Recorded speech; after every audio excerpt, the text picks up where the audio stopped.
देखो exponential function जो है, exponential function f(x) equal to a power x, और यहां पर बोल देंगे कि a should be positive, base में से क्या होना चाहिए, पॉजिटिव होना चाहिए, है ना। सो इस केस में जो इसका डोमेन होगा वो हो जाएगा x बिलोंग्स टू r, आप x का कोई वैल्यू ले लो चलेगा, नो प्रॉब्लम। जो इसका रेंज होगा वो हो जाएगा y बिलोंग्स टू 0, y क्या होगा इसका 0 से इंफिनिटी, बिकॉज़ एक्सपोनेंशियल फंक्शन जो होता है हमेशा नॉन नेगेटिव वैल्यू देता है, पॉजिटिव वैल्यू देता है, बेसिकली 0 भी नहीं देता है ना। 0 में क्या लिया, ओपन ब्रैकेट लिया। अब आते हैं इसके ग्राफ में, तो अगर इसके ग्राफ की मैं बात करूं, ठीक, तो ग्राफ इसका एक तो केस 1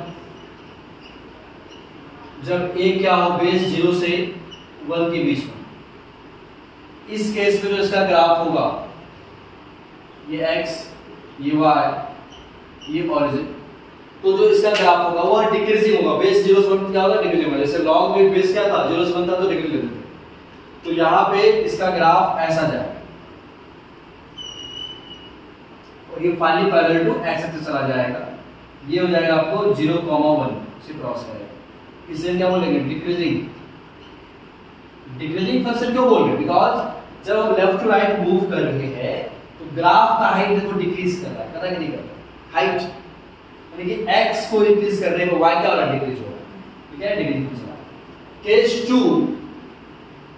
केस 2 जो इसका ग्राफ होगा वो हो जाएगा जब बेस a क्या हो गया देन 1, इस केस में जो इसका ग्राफ जाएगा वो इस तरह से होगा। मैं फिर से ले लेता हूं, ये x एक्सिस और ये y एक्सिस, ये ऑरिजिन। इस बार क्या होगा, इसका वैल्यू इंक्रीज करेगा बिकॉज बेस क्या 1 से बड़ा है, तो ये ऐसा हो जाएगा, ये इस side parallel to x axis चल जाएगा, टच नहीं करेगा इसको, ये 0,1 होगा। और ये देख रहे हैं कि ग्राफ पे जब हम लेफ्ट टू राइट मूव कर रहे हैं तो ग्राफ का हाइट क्या होगा, बढ़ता हुआ जा रहा है, तो इसे क्या बोलेंगे, इंक्रीजिंग फंक्शन,